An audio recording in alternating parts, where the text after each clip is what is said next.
Estábamos viendo entonces el tema de la carga de la prueba. Ya hemos dicho que es un imperativo que supone que las partes tienen que probar los hechos que alegan ante el tribunal bajo la sanción por omisión de que no podrán obtener satisfacción a lo que pretende.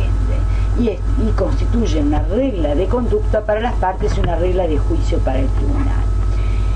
Sobre cómo se distribuye la carga, o sea, quién tiene que probar qué cosa, la doctrina y el derecho comparado han establecido diversos criterios, pero nuestro artículo 139 del Código establece uno de esos criterios, que es el vigente. El 139.1 establece: corresponde probar a quien pretende algo los hechos constitutivos de su pretensión. Quien contradiga la pretensión de su adversario tendrá la carga de probar los hechos modificativos, impeditivos o extintivos de aquella pretensión. O sea, el Código entonces lo que toma en cuenta para saber a quién corresponde la prueba son los hechos a probar.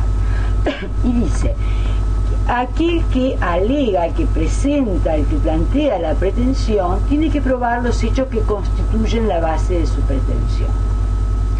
Aquel que contradiga la pretensión, alegando que la obligación emergente de la pretensión fue extinguida, modificada, o existe algún elemento que impide, digamos, su exigibilidad, es quien tiene que probar esos hechos que constituyen precisamente la base de su contradicción, o sea, los hechos extintivos, modificativos o impeditivos de la obligación.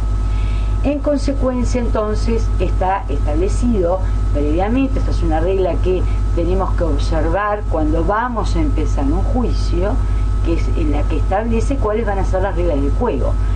El actor tiene que probar los hechos que constituyen la base de su pretensión, y el demandado tendrá que probar aquellos hechos que constituyen la base de su contradicción, sea en base a la alegación del hecho extintivo, modificativo o impeditivo. El 139, después más adelante vamos a analizar qué significa esto. El 139.2 establece que esto no va a obstar a la iniciativa probatoria del tribunal en los casos de omisiones o deficiencias de la prueba. Este segundo punto ha sido tomado por la doctrina, para cierta parte de la doctrina, para sostener que habilita el ingreso a nuestro derecho positivo de la aplicación de las teorías de las cargas dinámicas probatorias. Bueno, habíamos dicho entonces que las cargas establecían una regla de conducta para las partes, pero también constituyen una regla de juicio para el tribunal. Esto significa que cuando el tribunal vaya a fallar, lo primero que va a hacer es observar, por un lado, cuál es la pretensión, es decir, el objeto del proceso, va a analizar en qué se basa la eventual contradicción del demandado, es decir, qué tipo de hechos alega, si le alega un hecho extintivo, impeditivo o modificativo, en caso de contradicción, obviamente, y luego va a analizar toda la prueba, por aquello que habíamos visto del principio de unidad y adquisición procesal. Una vez producida e incorporada al proceso, la prueba deja de ser la prueba del actor y prueba del demandado para ser prueba del proceso. Entonces, el juez va a decir: bien, había que probar el hecho constitutivo de la pretensión. ¿Fue probado? No fue probado. El demandado alegó un hecho, por ejemplo, extintivo de la obligación. ¿Fue probado o no fue probado? En ese momento, o sea, luego de analizar toda la prueba, luego de hacer lo que se llama la valoración de la prueba, y previo al dictado de la sentencia, bien sobre el final del proceso, es que él entonces va a analizar, digamos, qué parte cumplió con su carga y qué parte no cumplió con su carga, para eventualmente aplicar alguna sanción si correspondiera. Entonces, imaginemos que yo alego que le presté dinero a María, ese es el hecho constitutivo de la pretensión. Si yo pruebo el contrato de préstamo, por ejemplo, agregando un contrato, un documento, Entonces probé el hecho constitutivo de la pretensión. Ninguna sanción se me va a aplicar. Supongamos que María dijo que me había pagado ese dinero y que en consecuencia la obligación de pago se había extinguido. Ella había alegado un hecho extintivo de la obligación. El juez va a analizar en ese segundo momento si María probó en la paga, o sea, si probó el hecho extintivo. Si María no probó el hecho extintivo, no probó el pago, entonces la sanción es aplicar, digamos, la consecuencia contraria al interés de María. Va a tener por no efectuada la paga. En consecuencia, va a dar lugar a la petición planteada por mí como actora.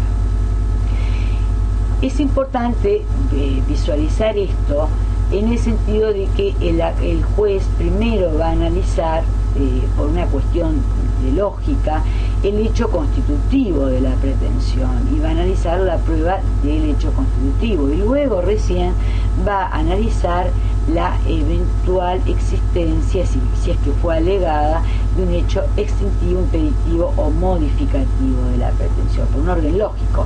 Primero tiene que analizar si ocurrió el hecho base y luego recién si ese hecho, digamos, sufre alguna alteración. Si evidentemente no se logra probar el hecho extintivo de la obligación, el juez no va a seguir adelante en el análisis, no le va a interesar si María pagó o no pagó, si yo no logro probar el préstamo de María. ¿Por qué? Porque va a aplicar primero la sanción al hecho, digamos, la sanción de no tener probado por el hecho base de la pretensión, y si no se prueba el hecho base de la pretensión, no interesa, digamos, todo lo que de alguna forma servía para atacarlo. No se puede atacar lo que no nació. Esto tiene, en términos prácticos, una consecuencia que es la siguiente. Si el actor no logra probar el hecho base de la pretensión, el demandado no necesita hacer prueba, le alcanza con contradecir.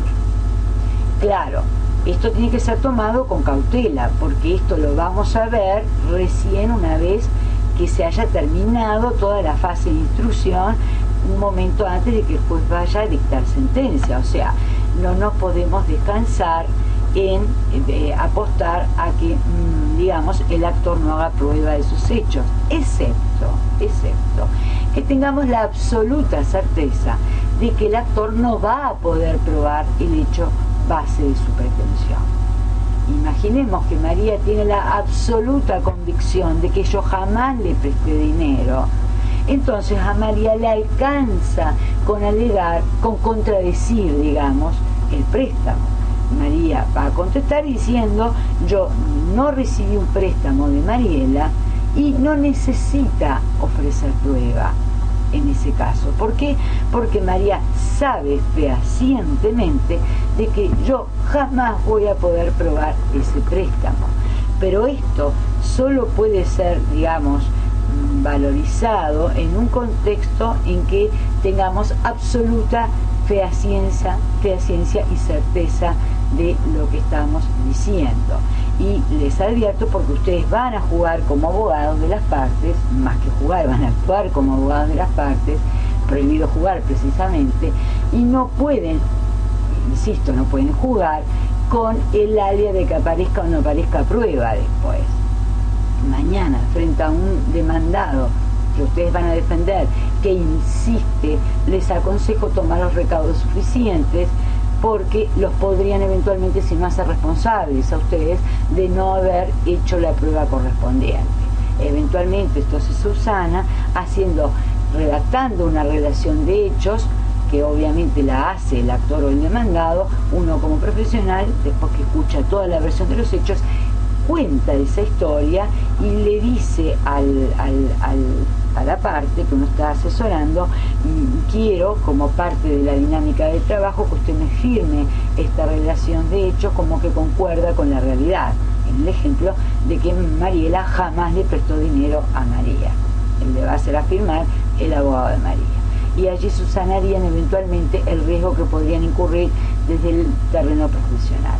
Pero fuera de esas situaciones extremas en que absolutamente queda claro de que el actor no va a poder probar, tengan presente entonces que el actor corre con la carga de la prueba de los hechos constitutivos de su pretensión y el demandado aquellos que constituyen la base de su contradicción, sea esta porque alega un hecho extintivo, un hecho modificativo o un hecho impeditivo del nacimiento de la obligación.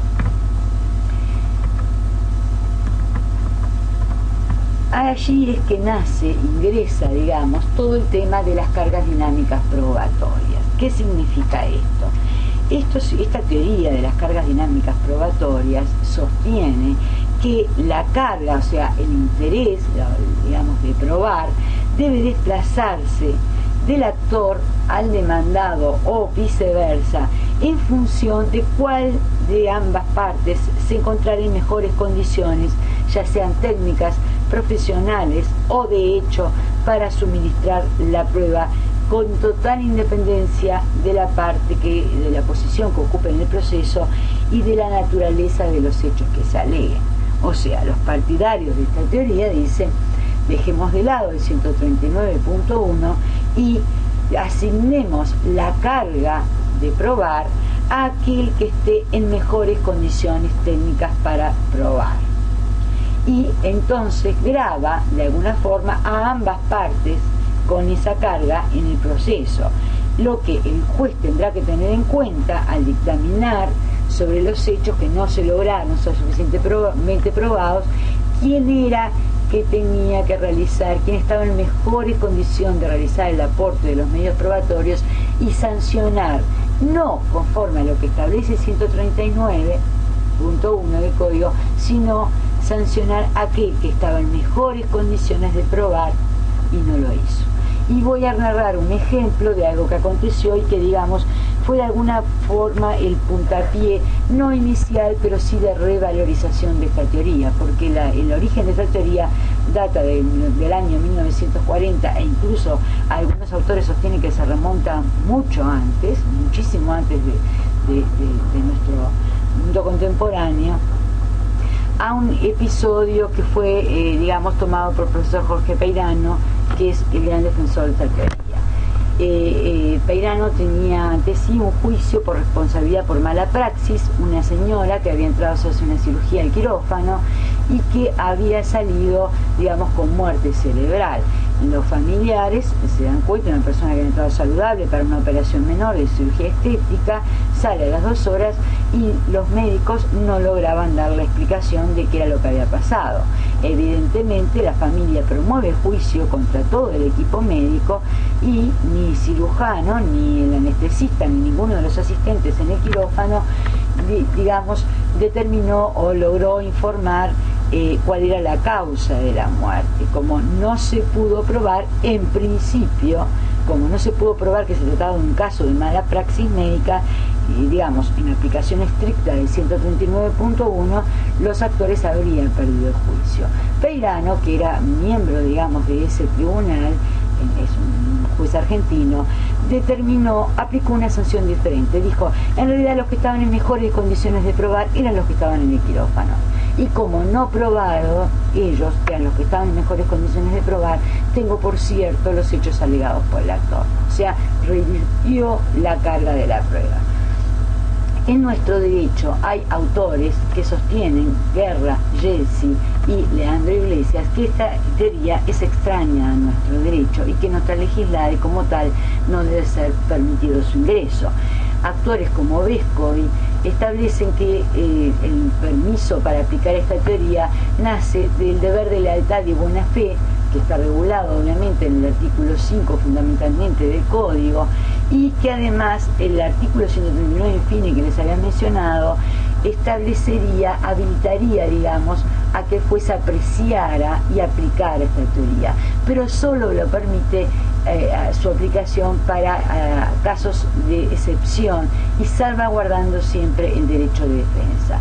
Les recomiendo leer el trabajo de Leandro Iglesias, que se los he enviado por correo, porque hace un buen planteo y desarrollo de ambas posturas, sin perjuicio de plantear evidentemente cuál es su conclusión personal en el tema.